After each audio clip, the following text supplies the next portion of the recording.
Walk into an IKEA and something strange happens. You stop thinking like a rational shopper and start behaving like an explorer.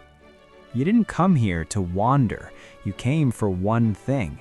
So why, an hour later, are you standing in a fake living room imagining a life you don't actually live, with a cart full of things you never planned to buy? Here's the weird part. IKEA once tried to make their stores easier to navigate. They removed the maze, and customers hated it so much, they demanded it back. Today, we're diving into the psychology behind IKEA's maze and why one of the most successful companies on Earth discovered that people don't actually want convenience. They want the journey. By the end of this video, you'll never walk into that blue and yellow building the same way again. Let's start with the most mind-bending part of this story. Between 2021 and 2023, IKEA opened a series of new urban stores in cities like Madrid, Shanghai, Warsaw, and several downtown locations across Europe. These weren't classic IKEA stores. They were smaller, faster, and most importantly, they completely abandoned the maze. No forced path, no winding route through every department. You could walk in, grab what you needed, and leave. On paper, it was perfect. IKEA believed urban shoppers didn't want the full experience.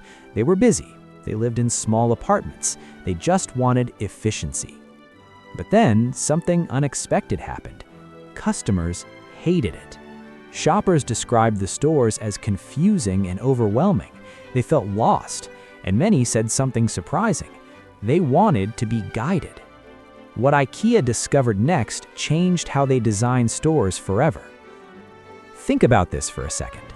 If the maze makes people walk longer, if it exposes them to more products, if it clearly makes them spend more money, why does customers fight to keep it?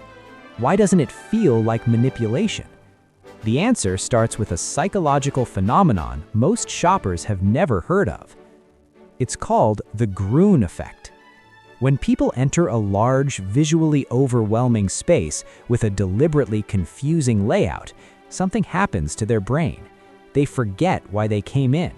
Their logical shopping mindset fades, and their emotional, impulsive brain takes over.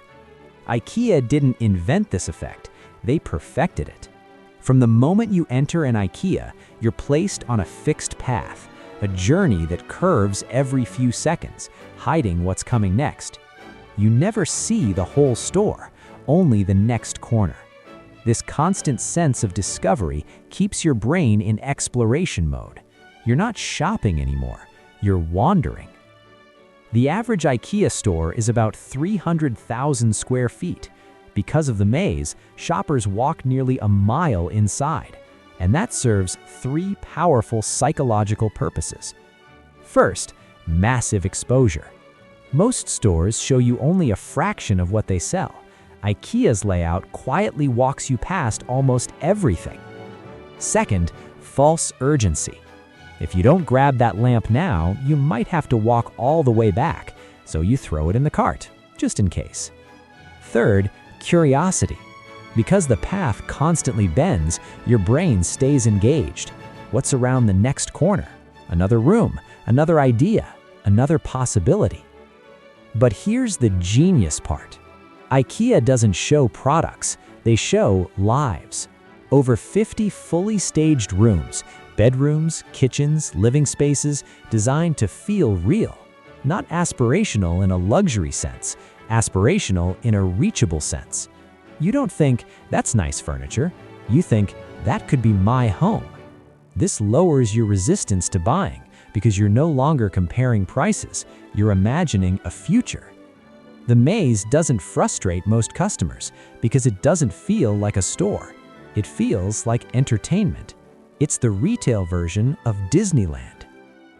IKEA layers subtle psychological cues throughout the journey. Mirrors that let you see yourself in the space. Products grouped exactly as they'd appear at home, not by category. Overstuffed bins of cheap items placed along the route, constantly reinforcing the idea that everything here is affordable. Even if you're about to buy an expensive sofa, a $3 spatula makes the whole experience feel like a win.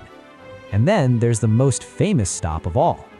IKEA's restaurant isn't an afterthought, it's a strategic checkpoint. Placed halfway through the maze, it solves a simple problem: hunger. Once you stop, eat, and refuel, you don't leave, you commit to the rest of the journey. But the food does something else too.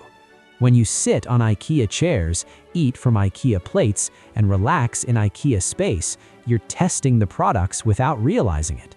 By the time you stand up, you've already built positive associations without a sales pitch. That's not an accident. Here's the paradox at the heart of IKEA's success. The maze is designed to keep you inside longer, to make you buy more, to influence your decisions. And yet, customers don't feel tricked. They feel entertained. When IKEA removed the maze, something essential disappeared. Not convenience, meaning. The journey had become part of the brand. IKEA's experiment proves something profound about modern consumers. In a world where you can buy almost anything online in 2 clicks, physical stores can't compete on efficiency. They have to compete on experience. People don't want to run errands, they want to explore. They want to feel guided. They want to imagine better versions of their lives. That's why the maze came back. So, the next time you walk into an IKEA and find yourself wandering through another perfectly staged bedroom, remember this: you're not lost. You're exactly where IKEA wants you to be. And the most brilliant part? You probably don't mind. Because sometimes the journey really is the product.